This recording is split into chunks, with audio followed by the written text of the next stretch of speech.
Funny how a simple stack of cans can feel like a safe place. Under Walmart's bright lights, rows of tuna sit like an old friend at the end of a long week. You grab without thinking, knowing it will sit quietly in the pantry until you need it. You picture sandwiches for the kids, a quick casserole for dinner, maybe a light lunch when you don't feel like cooking. But the moment that lid peels back with its familiar hiss, the comfort starts to sour.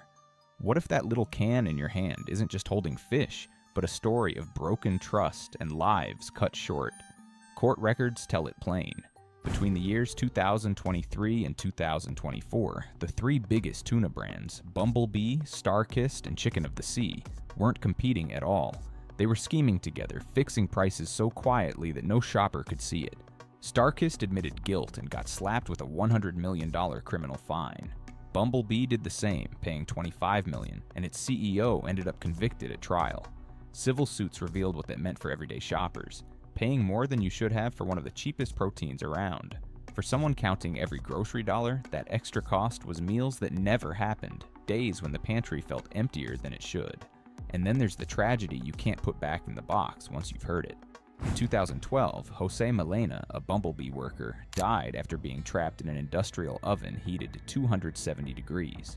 He had 6 children waiting at home. OSHA said the safety rules were ignored to keep production moving faster. Imagine clocking in for a shift and never walking out again, not because of a freak accident, but because the race for profit took priority over your life. How do you enjoy a tuna sandwich when you know it came with that kind of price tag? The ocean adds its own chapter to this story, and it's no prettier.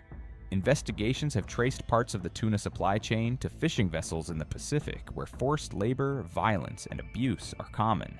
Men lured in with promises of good wages end up trapped at sea for months, beaten, unpaid, and sometimes forced to watch others die. U.S. Customs has blocked imports tied to these abuses before, but the global seafood trade is a tangle where truth can disappear in the knots. And there's no label telling you that the fish in your cart might have been caught by enslaved hands. Even the health side of the can hides its own traps. The FDA warns that albacore tuna can contain 3 times the mercury of skipjack. Mercury doesn't just pass through your body, it lingers, creeping into memory, balance, and heart health. Walmart's Great Value tuna doesn't always tell you which species you're eating, so you could be serving a dose of something harmful to kids without knowing it. And while many brands have moved away from BPA in can linings, the BPA-free replacements still haven't been studied long enough to call them safe. Throw in the occasional recall for bits of metal or plastic in the can, and sealed for freshness starts to sound like a gamble you might not want to take. Sure, the brands now splash words like sustainable and responsibly caught across their labels, hoping a fresh coat of paint will cover old stains. But maybe it's worth asking, can marketing erase years of price manipulation, preventable deaths, and human rights abuses?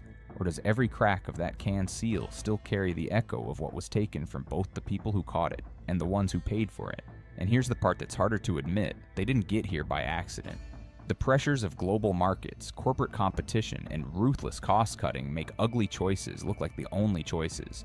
Maybe the real problem isn't just a bad batch of tuna, but the way the system rewards those who take more than they give. Which makes you wonder, how many of our safe foods are built the same way, and how many more stories are still sealed inside the cans in our kitchens?